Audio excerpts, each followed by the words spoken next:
येतोय चांगला व्हिडिओ. बोला. आज आपण सांगलोरे गावामध्ये या ठिकाणी खरं तर आलेलो आहे. गोविंद मोरे माजी चेअरमन यांना खरं तर 9 महिन्यापूर्वी पॅरलेस झालेला होता आणि पॅरलेसमुळं पूर्ण ते झोपून होते. त्यांना खरं तर उठता येत नव्हतं, चालता येत नव्हतं. परंतु आता आपण चालताना चेअरमनला पाहिलं. चेअरमन, तुम्हाला अमृत ज्यूसच्या माध्यमातून काय फरक जाणवला हे तुम्ही सांगायचंय. चालता यायला लागलं पुढे. पहिले ही पायरी ना चढता येत नव्हती पहिले वाटलेला. त्यानंतर तुम्ही पेल्या घर हिंडायला लागलं. दुसऱ्या बाटलीला पायऱ्या उचलून हिंडायला लागलं. प्रत्येक बाटली पेलो का एक बाटली संपली का बराच फरक पडत. बघा, चेअरमन पूर्णपणे जागेवरती झोपून होते. त्यांना पहिल्या बॉटलमध्ये पूर्णपणे उठून चालायला लागले.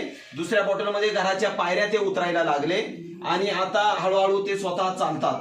म्हणजे अमृत ज्यूसच्या माध्यमातून खरं तर एवढा फरक त्यांना जाणवला की त्याच्या माध्यमातून ते पूर्णपणे घरामध्ये स्वतः फिरतात आणि व्यवस्थित त्यांना आता खरं तर वाटायला लागलं.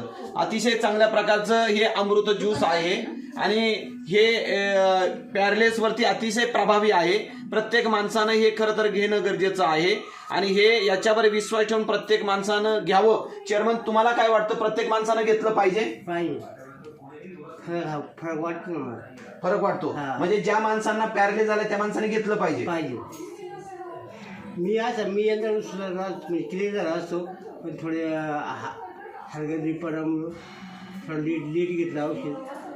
मी केव्हा आलो होतो तुमच्याकडं हे सांगायला? पहिलेच मुंबईला मला नेलं ते तुम्ही लगेच झाली. बघा, ज्या टायमिंगला चेअरमनला वगैरे ह्या सगळ्या गोष्टी झालेल्या होत्या त्या टायमिंगला मी चेअरमनला स्वतः सांगितलेलं होतं. परंतु काय होतं की आयुर्वेदावरती माणसाचा विश्वास लवकर बसत नाही. चेअरमन सांगतात स्वतः की त्यावेळेस जर मी विश्वास ठेवला असता तर मी बऱ्यापैकी कव्हर झालो असतो.